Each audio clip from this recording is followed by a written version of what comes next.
Assalamualaikum warahmatullahi wabarakatuh. Waalaikumsalam warahmatullahi wabarakatuh. Rupanya tidak kompak menjawab salam disebabkan Cik Timah masak gulai pakai daun salam. Gulai dimakan panas-panas. Mengapa tidak kompak menjawab salam? Karena ibu-ibu sibuk berkipas-kipas.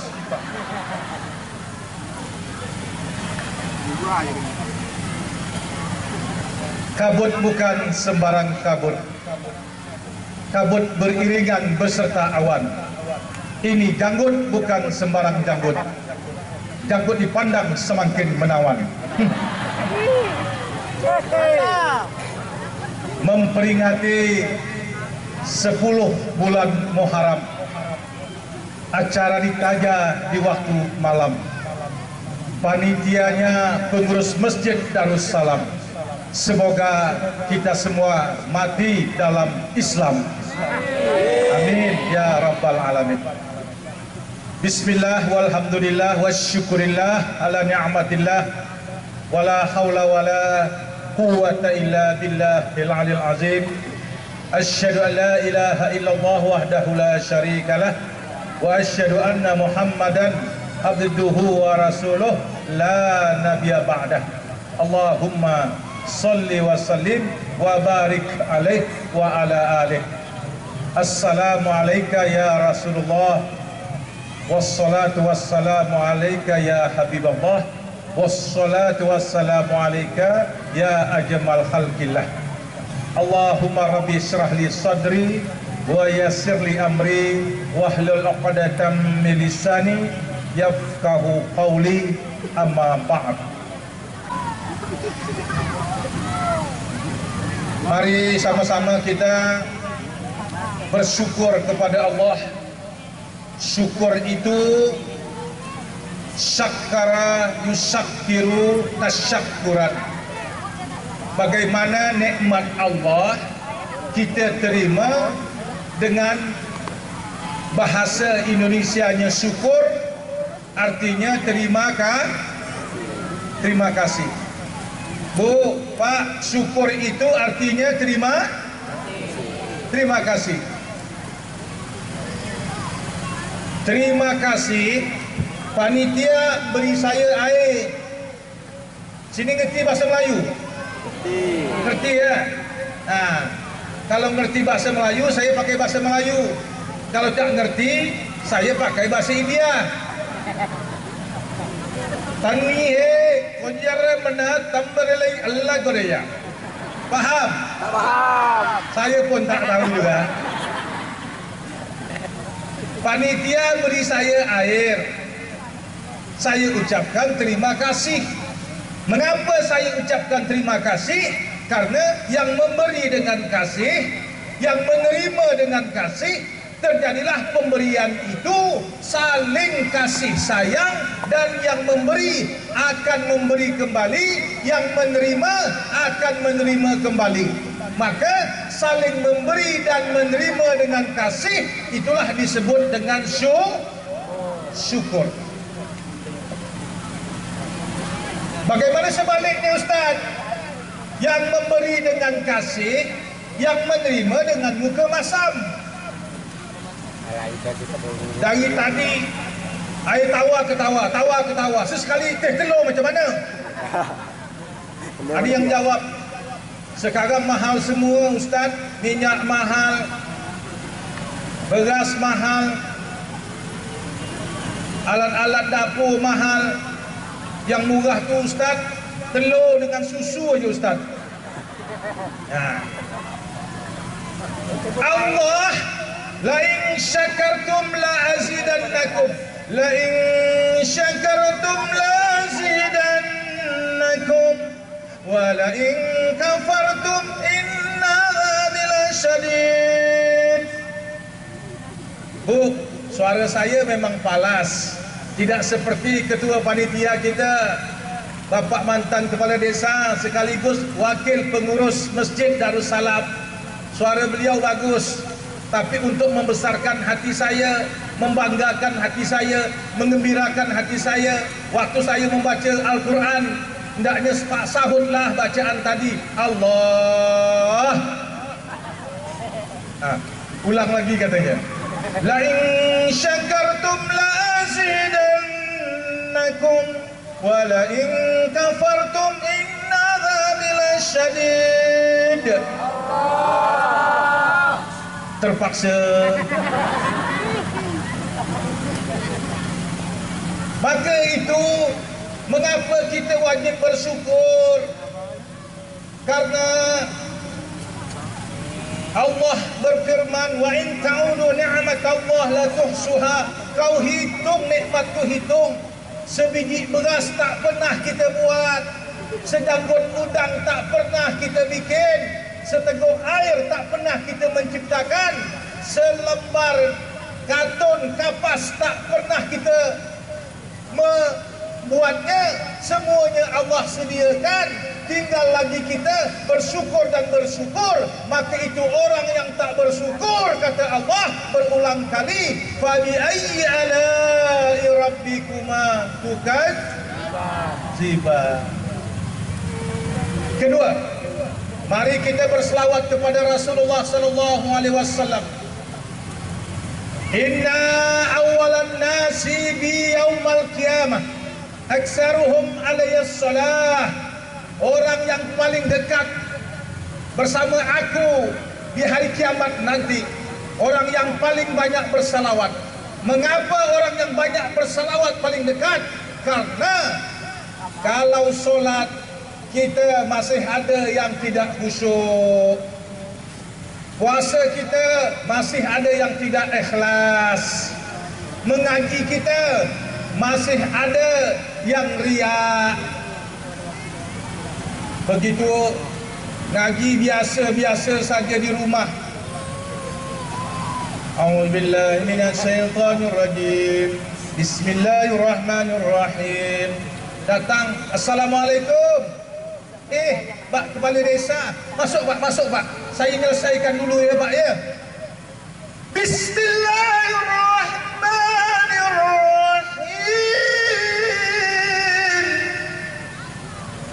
Mengapa berubah? Karena hatinya ada riak. Haji umrah kita ada riak. Datang orang ke rumah kita, dihidangkan oleh anak kita, Nur, ngapa pakai gelas kedaung ni mak? Nak, mak, gelas mana lagi mak?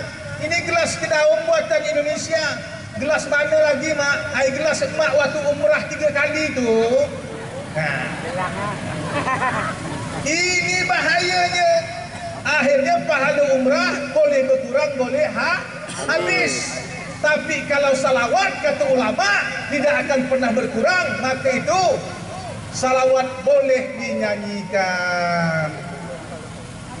Nah, datang orang ke rumah kita, assalamualaikum Bu Haji Inur.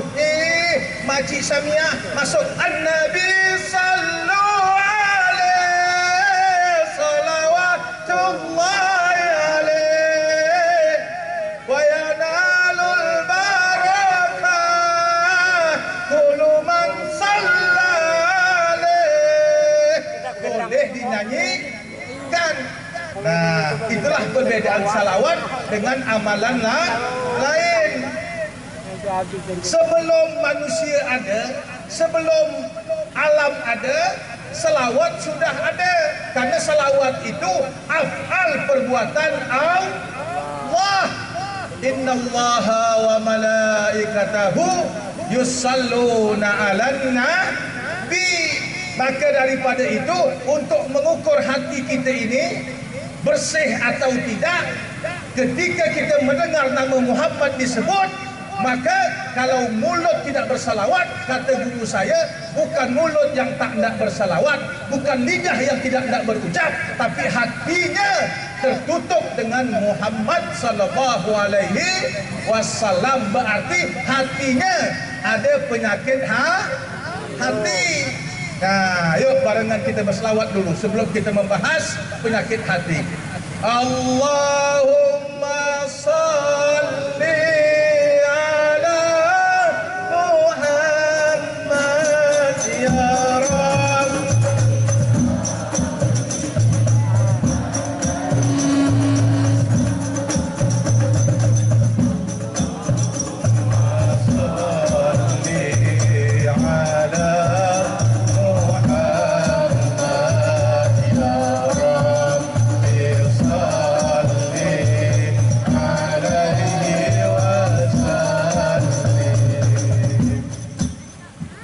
Saya dengar tadi ada yang salam, ada yang salim. Mana yang betul, Bu?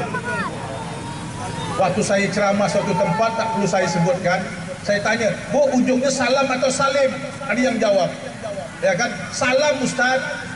Nah, pesalam, laki saya namanya Salam.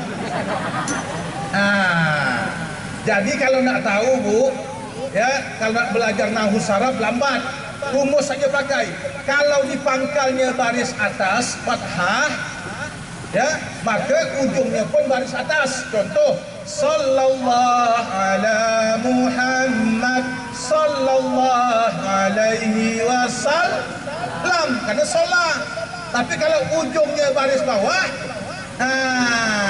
atau kasrah, ya Rabb, Allahumma salli ala Muhammad, ya Rabb, bisalli alaihi lim, karena soli.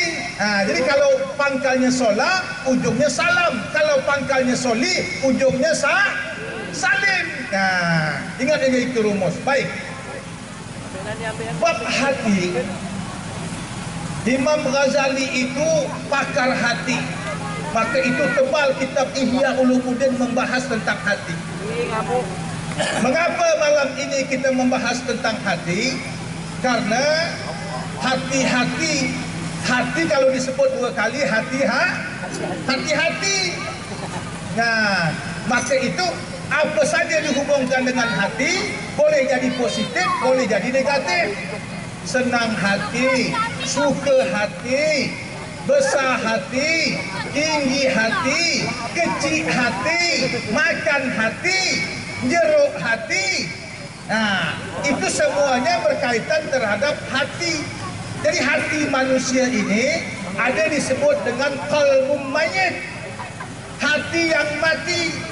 Apa tandanya hati yang mati? Kalau binatang mati, binatang itu mati, ya, habis. Tapi manusia kalau hatinya mati, maka dia boleh berbuat sesuka hati. Nah, maka jangan heran ada orang muka, ya, macam tepus. Tahu tepus, Bu? Pernah tengok pokok tepus? Orang tua-tua zaman dulu tepus itu, payah saya nak menceritakan. Lah langka barang ni, ya, muka macam tepus, ya, tapi hatinya pendendam minta ampun, pemarahnya minta ampun. Nah, maka daripada itu Muharram ini, ingat, besok kita 10 Muharram. Qala Rasulullah sallallahu alaihi wasallam, afdalus syam, kata Nabi, ba'da Ramadan. Nah, jadi kata Nabi, ingat, sebaik-baik puasa setelah Ramadan, Sahrullahil Muharram. Sebaik-baik puasa, puasa yang paling afdal itu di bulan Muharram, tepatnya hari ini dan besok. Nah, maka daripada itu, mengapa kita berpuasa? Ya, puasa itu terdiri dari dua kata. Putus asa, harapan. Puasa itu memutuskan harapan. Kita tinggalkan makan walaupun makanan itu halal. Kita tinggalkan minum walaupun minuman itu halal. Kita tinggalkan berhubungan suami istri walaupun itu pekerjaan halal. Itu memutuskan harapan. Nah, apa yang diputuskan harapan tadi? Itulah nafsu. Manusia ini ada roh, ada nafsu, ada jasad. Kalau sudah roh bergabung dengan jasad, timbullah nafsu. Begitu nafsu timbul, maka sesungguhnya tergantung ke mana nafsu ini dibawa. Kalau dibawa ke agama, nafsu selamat. Bawa beribadah, nafsu selamat. Bawa pergi mendengar ceramah, nafsu selamat. Tapi kalau dibawa nafsu, ya, keinginan nafsu itu tidak beragama, malas beribadah, malas membaca Quran, malas bersalawat, dan sukanya berkelahi, bertengkar, maka daripada itu nafsu itu sendiri adalah sifat binatang pada diri manusia. Itulah nafsu yang disebut oleh Al-Quran amaratun su', nafsu yang jahat. Maka ketika nafsu yang jahat tadi membungkus daripada perbuatan sikap manusia ini, nafsu yang jahat tadi itu sama halnya dinisbatkan kepada sifat binatang. Contoh, orang yang suka membungakan duit disebut dengan lintah darat. Berarti sifat lintah menyedot darah. Jadi orang yang suka membungakan duit itu orang yang menghisap darah keringat orang. Sudah. Orang yang berkumpul satu rumah tanpa nikah, laki-laki perempuan, ya, melakukan hubungan suami istri disebut dengan kumpul kebo. Nah, karena kerbau itu tidak pernah nikah. Maaf Bapak Kepala Kantor Agama, ya. Pernah datang kerbau ke Bapak Kepala Kantor Agama, kami nak nikah. Tak pernah. Kalaupun ada, itu namanya kerbau kenongo. Ya, apa lagi? Yang suka membelit-belit, nipu orang, hutang tak berbayar, minjam duit puluhan tahun tak berbayar berhutang, janji sebentar, disebut dengan ular membelit. Nah, yang tak peduli perut bini orang, perut anak gadis orang, janda orang disebut dengan buaya. Jangan pandang saya, tersinggung saya. Buaya? Buaya darat. Sekarang tak ada lagi buaya di laut, buaya lah naik geragat semuanya. Ya, maka itulah yang kita puasakan. Nah, mengapa 10 Muharram itu kita mengambil afdal waktu puasa? Karena 10 Muharram itu besar fadilahnya, Bu. Pertama, apa yang terjadi pada 10 Muharram? Nabi Adam diampuni oleh Allah pada 10 Muharram. Di mana diampuni Allah? Begitu terayu suami istri di surga, iblis menggoda, sebagaimana Al-Quran mengkisahkan, wala taqraba hadhihi syajarata, jangan kau dekati pohon itu. Ternyata suami istri bukan saja mendekati, malah memakan. Terbukalah pakaian surga, telanjanglah dua laki bini keluar dari surga. Adam terdampar ke India, Siti Hawa terdampar di Jeddah. Akhirnya dalam kitab Nasaiul Ibad kata Nabi Adam, aku cemburu dengan umat Muhammad. Baru sekali silap telah diusir dari surga. Baru sekali silap. Sementara kita ini, Bapak Ibu, dosa kecil dihapus, dosa sedang digugurkan, dosa besar dihanguskan, dosa paling besar dihancurkan. Apalagi kurangnya pengasih penyayang Allah, tak mau juga kita bertobat, tak tahu lagi lah nak cakap apa. Sementara umur kita ini bukan nomor cabut, bukan nomor urut, tapi nomor cabut. Kalau umur kita ini nomor urut, siapa yang dulu lahir, dia dulu mampus. Siapa yang dulu lahir, dia dulu mati. Ternyata tidak. Jangankan yang sakit, yang sehat pun meninggal. Jangankan yang tua, yang muda pun meninggal. Jangankan yang muda, baru lahir pun meninggal. Berarti yang terdekat dengan kita, ingat, bukan anak, bukan istri, bukan harta, bukan duit di mana bank, bukan kebun sawit, bukan kebun kelapa, bukan sarang walid di mana-mana ada. Bukan, yang paling dekat dengan kita adalah sakaratul maut. Itu yang paling dekat. Amin. Amin ya Allah. Amin ya Rahman. Amin ya Rahim. Amin ya mujibas sa'ilin. Na'udzu billahi minasy syaithanir rajim. Bismillahirrahmanirrahim. Alhamdulillahi rabbil alamin. Wassalatu wassalamu ala sallallahu rabbuna ala nuril mubin. Ahmad al-Mustafa sayyidil mursalin, sayyidil kaunain wa asrafil thaqalain, wa ma arsalnaka ila rahmatan lil alamin.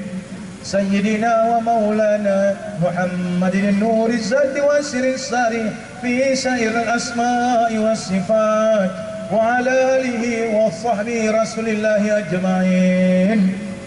اللهم إنا نسألك سلامة ومباركة على هذه النية.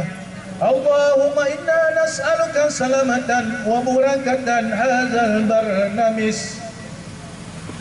Kenduri budaya Melayu, Pulau Burung ya Arhamar Rahimin. Allahumma inna nas'aluka salamatan wa barakatan ala hadhihi niyah. Allahumma inna nas'aluka salamatan wa barakatan ala hadzal majlis. Allahumma inna nas'aluka salamatan fid din wa dunya wal akhirah. Nas'aluka al-huda wa tuqa wal afafa wal ghina wal istiqamah wal mautan al iman wal islam ya zal jalali wal ikram. Amisna ala dinil Islam. Allahumma aslih zuriyatina wa dihim lasabil rasyad. Rabbana zalamna anfusana wa illam taghfir lana wa tarhamna lanakunanna minal khasirin. Allahumma barik lana fi awladina waffathum wa la tadurrahum warzuqna birrahum ya maulana ya rabbal alamin. Ya Allah, bersihkanlah hati kami, keluarkanlah kotoran hati kami dari segala kotoran penyakit hati kami. Sombong, sum'ah, takabur, bangga hati, bangga diri, tinggi hati, besar hati, dan dendam hati. Ya Allah, Ya Rahman, Ya Rahim, sambungkanlah tali silaturahim kami ya Allah yang telah terputus beberapa tahun bahkan puluhan tahun, yang membuat kami tidak bisa mencium baunya surga ya Allah. Sebagaimana hadis Nabi Muhammad sallallahu alaihi wasallam, la yadkhulul jannah man qata'a rahima, tidak masuk surga orang yang memutuskan tali silaturahim. Ya Allah, perbaikilah sifat kami, sikap dan tindak tanduk kami. Jadikanlah hiasi diri kami akhlak yang terpuji, akhlak mulia baginda Rasulullah sallallahu alaihi wasallam. Ya Allah, jadikanlah denyut nadi kami, tarikan turun masuk nafas kami, ibadah di sisimu ya Rabb. Ya Allah, jadikanlah zuriat dan keturunan kami yang soleh dan solehah ketika kami di pusara nanti ya Allah. Kami ditangkis oleh doa dan amalan anak-anak kami dari pukulan malaikat munkar dan nakir. Ya Allah, kalau kau memberi kami jabatan, berikanlah jabatan itu amanah dan ladang amal bagi kami. Ya Allah, jikalau kau memberi kami harta dan kekayaan, jadikanlah harta kekayaan itu bekal kehidupan akhirat kami nanti ya Allah. Ya Allah, Ya Rahman, Ya Rahim, hanya kepadamu kami berdoa, hanya kepadamu kami mohon pertolongan. Kami tiada daya dan upaya ya Allah, kecuali daya dan upaya kekuatanmu ya Rabb. nas'aluka ya Allah taqabbal du'ana, taqabbal maqasidana, taqabbal niyatana, taqabbal hajatana, innaka sami'ud du'a wa tub alaina innaka antat tawwabur rahim. Wala haula wala quwwata illa billahil aliyyil azim. Ya Allah, ya Allah, irhamil mu'minin. Sallallahu Rabbuna ala nuril mubin. Ahmad al-Mustafa Sayyidil Mursalin wa ala alihi wa sahbihi ajma'in. Ya Allah, ya Allah, irhamil mu'minin. Sallallahu Rabbuna ala nuril mubin. Ahmad al-Mustafa Sayyidil Mursalin wa ala alihi wa sahbihi ajma'in. Walhamdulillahi Rabbil alamin.